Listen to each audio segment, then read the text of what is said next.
కదడి ఖజూరాది ఫలముల కన్నడు కదడి ఖజూరాది ఫలముల కన్నడు అధిక భౌతి నాభే విభూచిగా కదడి ఖజూరాది ఫలముల కన్నడు అధిక భౌతి నాభే విభూచిగా నవరస పదమాద నవనీతముల కంద నవరస పదమాద నవనీతముల కంద అధిక మౌని రామ మేని రుచిత ఓ రామ నీ నామెంతో రుచిత ఎంతో రుచి ఎంతో రుచి ఎంతో రుచిత ఓ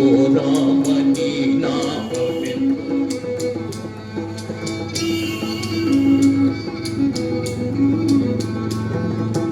సదా శివుడు నిన్ను సదా భజించని సదా దందది నావే రుచిగా సదా శివుడు నిన్ను సదా భజించని సదా దందది నావే రుచిగా అరాయ భద్రాచల వరరామదాసుని అరాయ భద్రాచల వరరామదాసుని అధిక మౌని రామ ప్రేమి రుచిత ఓ రామ నీ నామెంతో రుచిత ఎంతో రుచి ఎంతో రుచి ఎంతో రుచి జయ రమణ గోవింద.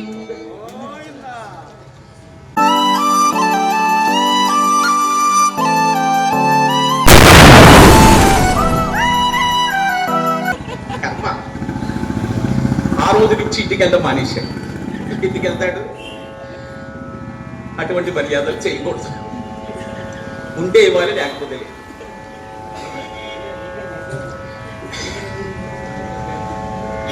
ఆనందపడ్డారు సప్త మహర్షులు. ఇంతలో మార్కండేయుడు గురువు గారి దగ్గరికి వెళ్ళి విద్యాబుద్ధులు చెప్పుకొని ఆశ్రమానికి వస్తూ దూరాల నుంచి చూచాడు మహర్షుల్ని. ఇంతలో వీళ్ళేం చేశారంటే రాక వచ్చారు. చాలా కాలం తర్వాత బిడ్డ పుట్టిన తర్వాత మొట్టమొదటిసారిగా మా ఆశ్రమానికి దయచేశారు. ఏదో ఇంత ప్రసాదం తయారు చేస్తాను, మా ఇంట భోజనం చేసి వెళ్ళండి స్వామి అన్నది మరుద్వతి. వారికి అసలు భోజనంతో పని లేదండి. ఎంతసేపు తపస్సు తపస్సు తపస్సు. ఒకవేళ భోజనం దగ్గర కూర్చున్నారు అంటే బాగా ఒక పట్టు పట్టారన్నమాట. తినరు, తింటే మాత్రం బాగా పట్టుబడతారు. బ్రహ్మాండంగా తిన్నారు. పాయల మీద పాయలు, పాయల మీద పాయలు. తిన్నవాళ్ళు ఎక్కడికి వెళ్తారు? భుక్తాయాసాన్ని తీర్చుకోవడం కోసం ఆశ్రమం బయట కూర్చుని గడ్డలు మీసాలు సవర చేసుకుంటూ, బొజ్జలు సవర చేసుకుంటూ కులాసాగా మాట్లాడుకుంటూ ఉన్నారు. అప్పుడు మన మార్కండేయుడు ఆశ్రమానికి వస్తూ ఉన్నాడు. దూరాన్ని నుంచి చూచాడు. అమ్మో, ఒక్కరు కాదు, ఇద్దరు కాదు, ముగ్గురు కాదు, చాలా మంది మహర్షులు కనిపిస్తూ ఉన్నారు. ఇంతమంది మహర్షుల యొక్క ఆశీస్సులు, అనుగ్రహాన్ని పొందే అవకాశం నాకు కలుగుతోంది అని చెప్పి దూరాన్ని నుంచే భక్తితో నమస్కరిస్తూ అడుగులో అడుగులు వేసుకుంటూ తిన్నగా సప్త మహర్షుల దగ్గరకు వస్తూ ఉన్నాడు. చూచారు వీళ్ళు కూడా దూరాన్ని నుంచి. ఎవరయ్యా కుర్రాడు? పగ్గాయని అడిగారు. ఎంత బాగున్నాడయ్యా, విభూతి రేఖలు, మెడలో రుద్రాక్షలు, చూడగానే కుమారస్వామి అన్నట్లుగా ఉన్నాడు. ఎంత బాగున్నాడు, ఎంత ముద్దొస్తున్నాడు అని అనుకుంటూ ఉండగానే తిన్నగా ఆ మార్కండేయుడు వచ్చి సప్త మహర్షుల యొక్క పాదాలకు నమస్కారం చేశాడు. అందరూ కూడా చిరాయుర్భవ చిరాయుర్భవ చిరాయుర్భవ అని జాతీయ గీతం పాడేశారు. ఆలోచన లేకుండా అందరూ ఒకేసారి చిరాయుర్భవ చిరాయుర్భవ. పక్కనే ఉన్నాడు మృకండ మహర్షి. ఆనందపడిపోతూ ఉన్నాడు, ఆశ్చర్యపడిపోతూ ఉన్నాడు. ఆహా, ఇంతమంది మహర్షులు మా కుర్రాన్ని ఆశీర్వదించారే, యథార్థంగా జరిగి తీరుతుందా, నిజంగా అవుతుందా అని సందేహిస్తూ సప్త మహర్షులతో అనేశాడు. అయ్యా మహర్షులారా, మీ దీవెన నిజంగా జరుగుతుందా, యథార్థంగా జరిగి తీరుతుందా, నిజమేనా అని తన యొక్క సందేహాన్ని వెలుగుచ్చగా సప్త మహర్షులు ఆలోచనలో పడ్డారు. ఇదేమిటిది, పెద్దవాళ్ళం, చిన్నపిల్లాడు, ఆశీర్వదించాం, ఈయనేమిటి ఇలా మాట్లాడతాడని చెప్పి ఒక్కసారి దివ్య దృష్టిని సారించారు. విషయం అర్థమైంది. అన్నన్నా ఎంత పని చేశామురా, అలా అలా వెళ్ళిపోతున్న వాళ్ళం ఇక్కడికి ఎందుకు రావాలి, వచ్చాంపో వెంటనే ఎందుకు వెళ్ళిపోకుండా కూర్చోవాలి, భోజనం ఎందుకు చెయ్యాలి, భోంచేశాక వెంటనే ఎందుకు వెళ్లకుండా ఇక్కడ ఉండాలి, ఏమిటిది, పరమేశ్వరుని యొక్క ధిక్కారం చేశామే అని వారిలో వారే తర్జన భర్జన పడుతూ ఉంటే వశిష్ఠ మహర్షి చెబుతాడు, అయ్యా మహర్షులారా, శివాజ్ఞ లేనిదే ఏదీ జరగదు. శివుని యొక్క ఆజ్ఞ ఉండబట్టే శుచి అయినటువంటి మన యొక్క నాల్కల చేత పరమేశ్వరుడు అలా ఆశీస్సులు అందజేశాడు. మన యొక్క ఆశీస్సులు పొందినటువంటి ఈ కుర్రాడు తప్పకుండా చిరాయువు పొందుతాడు, అందులో సందేహం లేదు అని చెప్పి మృకండ మహర్షితో ఆ సప్త మహర్షులు అన్నారు, నాయనా, మా చేత దీవెనలు పొందినటువంటి మీ కుర్రాడు తప్పకుండా చిరాయువు పొందుతాడు, అందులో సందేహం లేదు. కాకపోతే మేమిప్పుడు సత్యలోకానికి వెళుతూ ఉన్నాం. మన అందరికీ పెద్ద బ్రహ్మదేవుడు విధాత అక్కడ ఉంటాడు.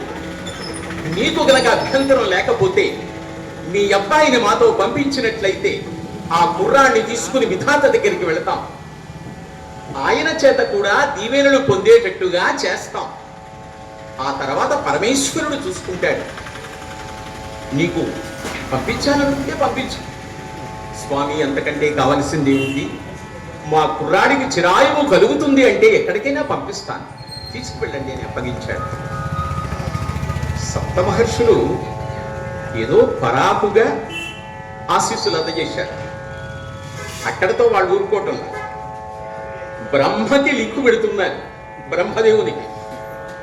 బ్రహ్మదేవుని దగ్గరికి తీసుకుని వెళ్ళి విషయం చెప్పకుండా ఆయన పాదాలకి నమస్కారం చేయించేసి ఆయన చేత దీవెనలు పొందించిన తర్వాత నాటకం ఆడిస్తారన్నమాట. సరే, కుర్రాడు తీసుకుని విధాత దగ్గరికి చేరుకున్నారు. సభలో ఉన్నాడు. బ్రహ్మదేవుడు ఆసనాలు చూపించాడు, కూర్చున్నారు. ప్రక్కనే నిలబడి ఉన్నటువంటి మార్కండేయుని తదేక దృష్టితో చూస్తూ ఉన్నాడు బ్రహ్మదేవుడు. చెప్పారు బాలకునికి, నాయనా, ఆయనేరా మన పెద్ద ఆయన, మన జాతకాలన్నీ రాసేది ఆయనే, ఫస్ట్ స్టెనోగ్రాఫర్, నుదుటి మీద జాతకాలు రాసేటటువంటి మహానుభావుడు ఆయనే. నిన్ను చూసి ఆనందపడుతూ ఉన్నాడు. మేము మీ ఆశ్రమానికి వచ్చినప్పుడు మమ్మల్ని ఎలా అయితే బుట్టలో వేశావో అదే విధంగా ఆ పెద్ద ఆయన్ని కూడా బుట్టలో వేసుకో ముందుకు తోశారు. ఈ కుర్రాడు అనన్య భక్తితో నిశ్చల మనస్సుతో చక్కగా అడుగులో అడుగు వేసుకుంటూ తిన్నగా బ్రహ్మదేవుని దగ్గరికి వెళ్ళి బ్రహ్మదేవుని యొక్క పాదాలకు నమస్కరించి భక్తితో ప్రార్థన చేస్తున్నాడు. నవ్వితే చంద్రక సరసిజయుగలే, నవ్వితే చంద్రక సరసిజయుగలే, కావిత స్వాధవ పాతక నిగలే, నవ్వితే చంద్రక.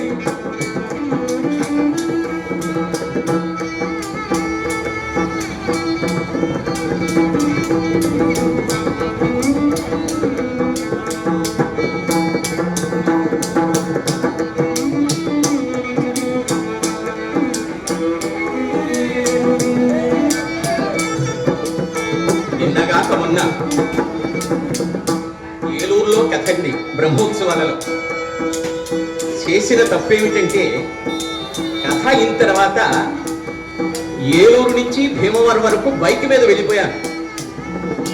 మంకీ క్యాప్ లేదు, హెల్మెట్ లేదు, చలిగాలిలో అలా వెళ్ళడం వల్ల ఫ్లాష్ రూమ్ పట్టేసింది. కామిత జంద చెయ్య కల్పకరోగే, కామిత అమిత జన జయ కల్పకాతుల్గే యాని దీచద హృదయ కఠిన శల్యే యాని దీచద హృదయ కఠిన శల్యే నౌమితే చరణ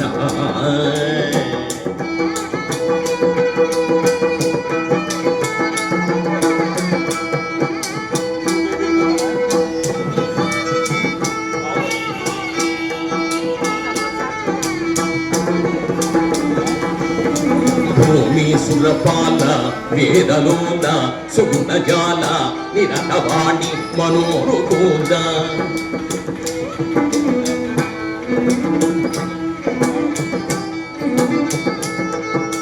భూమి సురపాల వేదలోల సుగుణజాల నిరతవాణి మనోరుకూల సత్యశీల నిఖిలాశ్రిత జనదయాలవాల నౌమితే చరణ సరసిజయుగలే తారశోధవ పాతక నిగలే నోవితే చరణ సరసిజయుగలే సరసిజయుగలే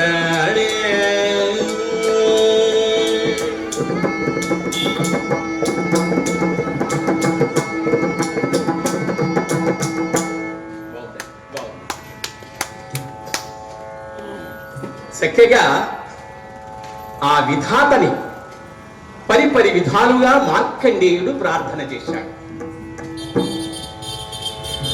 ఒకసారి నారద మహర్షుల వారు ఒక అరణ్యంలో నడిచి వెళుతూ ఉన్నట్టండి.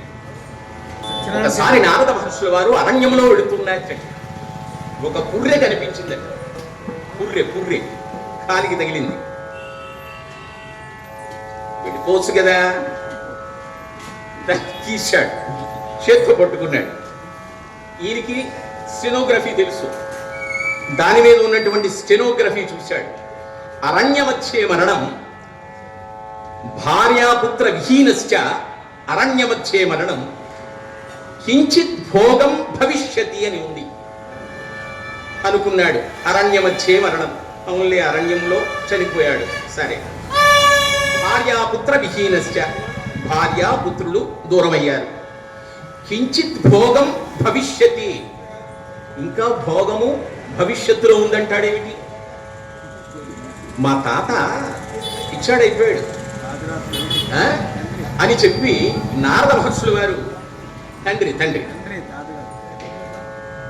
కొంచెం పరధ్యానం ఆ పుర్రెను తీసుకుని బ్రహ్మదేవుని దగ్గరికి వెళ్ళాడు. మానసపుత్రుడు కదా, తండ్రి నీకు ఈ మధ్య కొంచెం పరధ్యానం ఎక్కువైపోయింది. ఈ పుర్రె మీద తల్లిదండ్రులు దూరం అన్నావు, అడవి మధ్యలో చనిపోతాడన్నావు, కించిత్ భోగం అంటావేంటి, ఇంకా భోగం ఎక్కడ ఉంటుంది అన్నాడు. అప్పుడు నవ్వుతూ బ్రహ్మదేవుడు అన్నాడు, ఇంత దూరం ఈ పుర్రెని నువ్వు పట్టుకొని తీసుకొచ్చావు కదా, అంతకంటే అదృష్టం ఉంటుందా? అదే భోగం. అయ్యా, స్వామివారి యొక్క కార్యక్రమం జరుగుతుంది. ఆ కార్యక్రమం అయిన తర్వాత కథను ముగిస్తారు. స్వామివారి యొక్క అర్చన కార్యక్రమం జరుగుతుంది. ఆపనండి, చెప్పనా? చెప్పండి. సరే, బ్రహ్మదేవుడు మార్కండేయుణ్ణి పరిపరి విధాలుగా చూచి ఇంత చిన్న వయస్సులో ఇంత వినయ విధేయతలతో భక్తిగా ఇలా చక్కగా నన్ను స్తుతించాడు. ఎంతటి వినయ విధేయతలు కలిగినటువంటి వాడు, ఎంత సంస్కారం అని ఆ బాలకుణ్ణి దగ్గరకు తీసుకుని, మా నాయనే ఎంత ముచ్చటగా ఉన్నావురా, ఎంత పొందికగా ఉన్నావురా, ఎంత బాగున్నావురా, అలాగా ఇలాగా అలాగా అని మొత్తం మీద వాడిని దగ్గరకు తీసుకుని చిరాయుర్భవ చిరాయుర్భవ చిరాయుర్భవ అని 3 సార్లు దీవించాడు. ఇంకేముంది, వచ్చిన పని అయిపోయింది.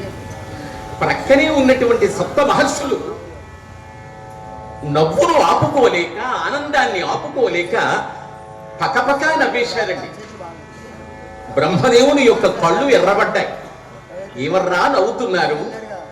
నా దీవెన వృధా అవుతుందనా, లేకపోతే ఇంకే కారణం చేతనైనా నేను వృద్ధున్నయ్యాననా? ఎందుకు నవ్వుతున్నారు అన్నాడు.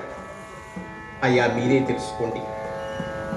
తెలుసుకోండి అని ఒక్క అడుగు వెనక్కి వేశారు సప్త మహర్షులు.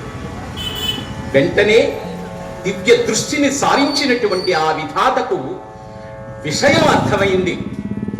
అన్నన్నా ఎంత పని చేశారా, మీరు తగిలించుకున్నటువంటి తంట నాకు తగిలించారా? చక్కటి సంప్రదాయం హరికథా కార్యక్రమం, నూతన ఆంగ్ల సంవత్సరాన్ని అర్చనా కార్యక్రమంతో స్వాగతం పలకడం, కేకులు కట్ చేయడం, కేకలు వేయడం, బంతులు పేల్చుకోవడం, బెలూన్లు విసురుకోవడం, ఇవన్నీ కూడా మన సంప్రదాయం కాదు, వెస్ట్రన్ కల్చర్. మన ఉగాది కార్తీక మాసంలో వస్తుంది. అది ఉగాది ప్రాచీన కాలం.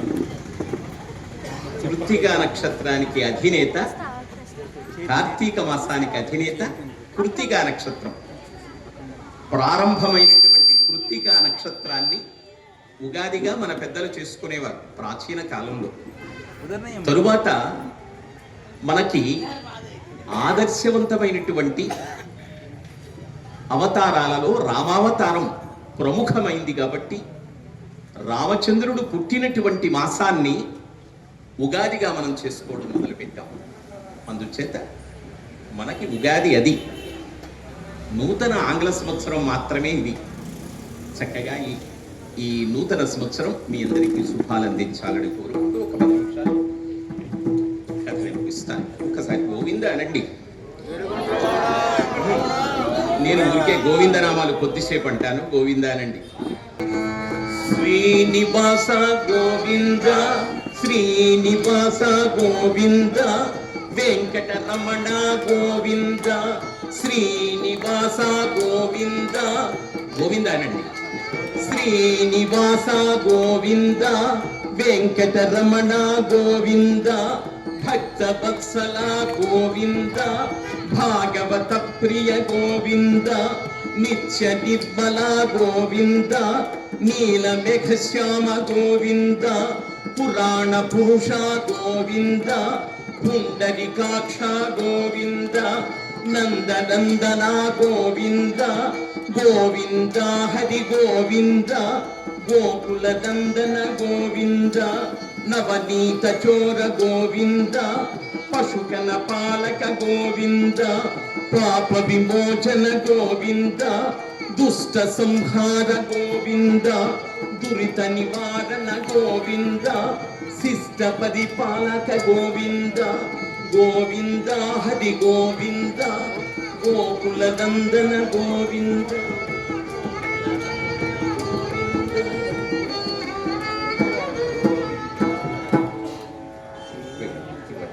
శృతి బండి.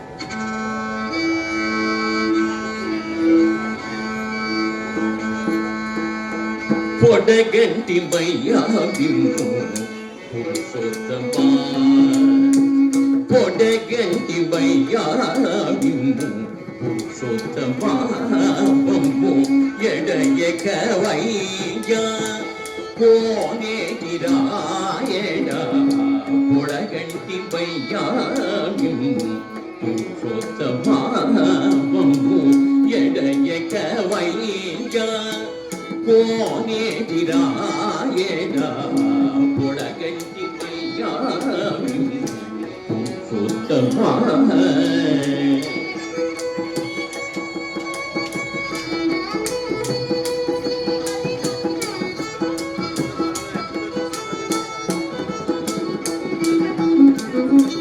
కోరి బంబు ఏదినట్టి కుల దైవమా చాలా, కోరి బంబు ఏదినట్టి కుల దైవమా చాలా, నేరిచి పెద్దలిచిన నిధానమా. కోరి బంబు ఏదినట్టి కుల దైవమా చాలా, నేరిచి పెద్దలిచిన నిధానమా. గారవించి తప్పి తీర్చు కాలమేఘమా,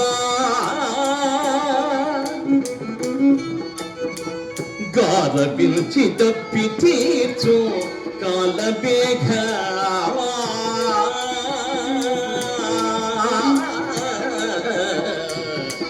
గారవించి తప్పి తీర్చు కాలబేఘ బాబాకు చేరువై చిత్తోద శ్రీనివాసుడా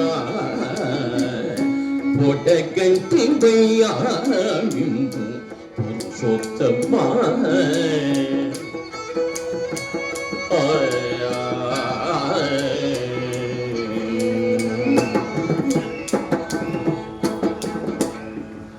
కదడి ఖజూరాది ఫలముల కన్నడు కదడి ఖజూరాది ఫలముల కన్నడు అధిక భౌతి నాభిరుచిగా కదడి ఖజూరాది ఫలముల కన్నడు అధిక భౌతి నాభిరుచిగా నవరస పదమాద నవనీతముల కంద నవరస పదమాద నవనీతముల కంద అధిక మౌని రామ మేని రుచిగా ఓ రామ నీ నామెంతో రుచిగా ఎంతో రుచి ఎంతో రుచి ఎంతో రుచిగా ఓ రామ నీ నామమెంతో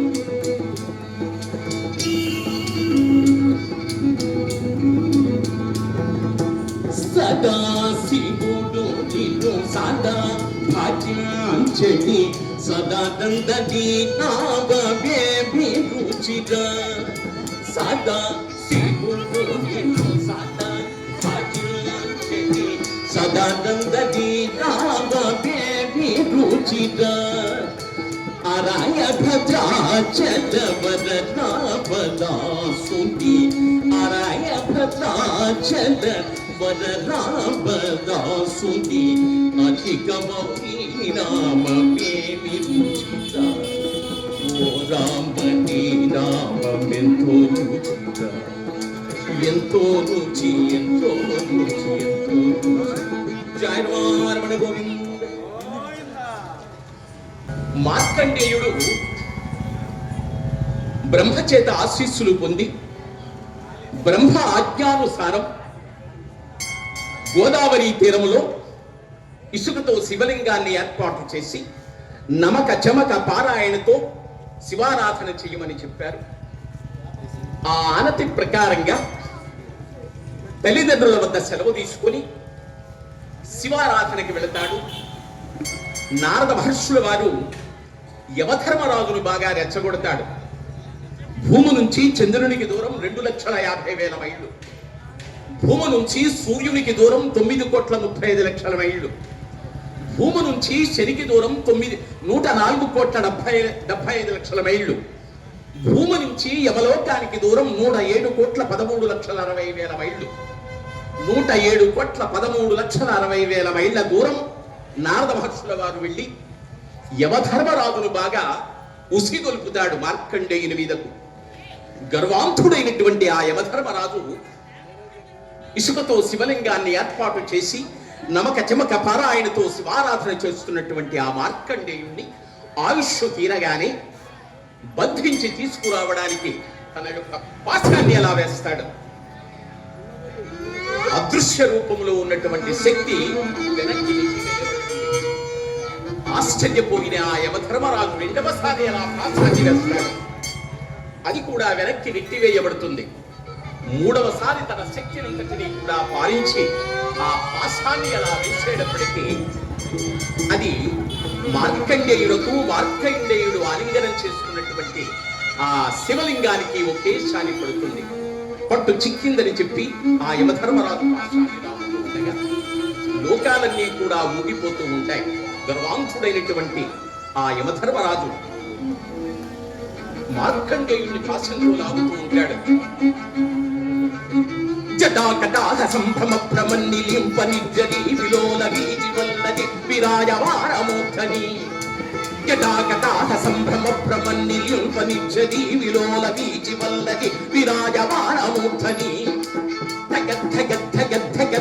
జ్వలల్లలాట పట్ట పావకే కిశోర చంద్రశేఖరే ప్రతి ప్రతిక్షణం శంభో మహాదేవ అఖత్వ సర్వ మంగళాకళా కదంబ మంజటీర సప్రవాత మాధురి విజృంభణామధూతం మఘాంతకం పురాంతకం మఘాంతకంతకం భజే శంభో మహాదేవ జయత్వద ప్రవిభ్రమద్భుజంగమస్ఫురద్వినిక్రమ ప్రవర్తిత ప్రచండ తాండవ శివ శంభో నమః పార్వతీపతయే హర హర మహాదేవ. లోకాలన్నీ కూడా ఊగిపోతుండగా పరమేశ్వరుడు శివలింగముందు ఆవిర్భవించాడు. చేత ఉన్నటువంటి ఆ శూలాన్ని రియ్యిన విడిచిపెడతాడు యమధర్మరాజు మీదకి. శంభో శంకర అంటూ భూమి మీద పడి గిలగిల తన్నుకుని మరణిస్తాడు. నారద మహర్షుల వారి యొక్క ప్రేరణ చేత శ్యామలాంబ వస్తుంది. పరమేశ్వరుని యొక్క పాదాల మీద పడుతుంది, ప్రతిభిక్ష పెట్టమంటుంది. దయాంతరంగుడైనటువంటి పరమేశ్వరుడు యమధర్మరాజుని ప్రాణప్రతిష్ఠ చేస్తాడు. యమధర్మరాజు లేచి నన్ను మన్నించని చెప్పి పరమేశ్వరుణ్ణి పరిపరి విధాలుగా ప్రార్థిస్తాడు.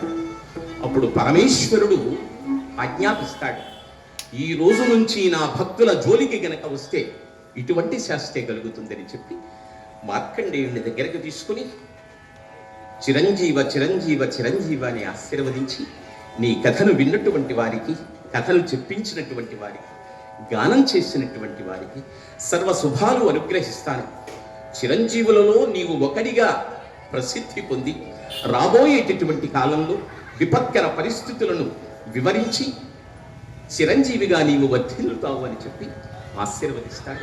అనంతరం మార్కండేయుడు ఆశ్రమానికి చేరి, ఇప్పటికీ స్వామివారు ఉన్నారు, రాబోయేటటువంటి తరములో భవిష్యత్ బ్రహ్మగా వారు వర్తిస్తారు. చక్కగా ఈ ధనుర్మాస ఉత్సవాలలో ఈ మంచి రోజున కథాగానం చేసే అవకాశాన్ని కమిటీ పెద్దలు రాంబాబు గారు తదితర పెద్దలందరూ కూడా అనుగ్రహించి పెద్దల సమక్షంలో స్వామివారి సన్నిధిలో కథాగానం చేసే అదృష్టాన్ని కలిగజేసి అందరికీ పేరు పేరున ధన్యవాదాలు తెలియచేసుకుంటూ, బలే బలే అందాలు సృష్టించావు, ఇలా ముదిపించావు, అదే ఆనందం అదే అనుబంధం, ప్రభో మాకేలయ్యవు. బలే బలే అందాలు సృష్టించావు, ఇలా ముదిపించావు, అదే ఆనందం అదే అనుబంధం, ప్రభో మాకేలయ్యవు. బలే బలే అందాలు సృష్టించావు. మాటలు రాని మృగాలు సైతం మంచిగా కలసి దీవించేను, మాటలు నేర్చిన మానవ జాతి మారణ సాగించేను. మనిషే పెరిగి మనసే తరిగి, మనిషే పెరిగి మనసే తరిగి, మమతే మరిచాడు మానవుడు, నీవేల మాసము. బలే బలే అందాలు సృష్టించావు, ఇలా ముడిపించావు, అదే ఆనందం అదే అనుబంధం, ప్రభో మాకేలయ్యవు. బలే బలే అందాలు సృష్టించావు. చల్లగా సాగే సెలయేటి ఓలే మనసే నిర్మలమై వికసించాలి.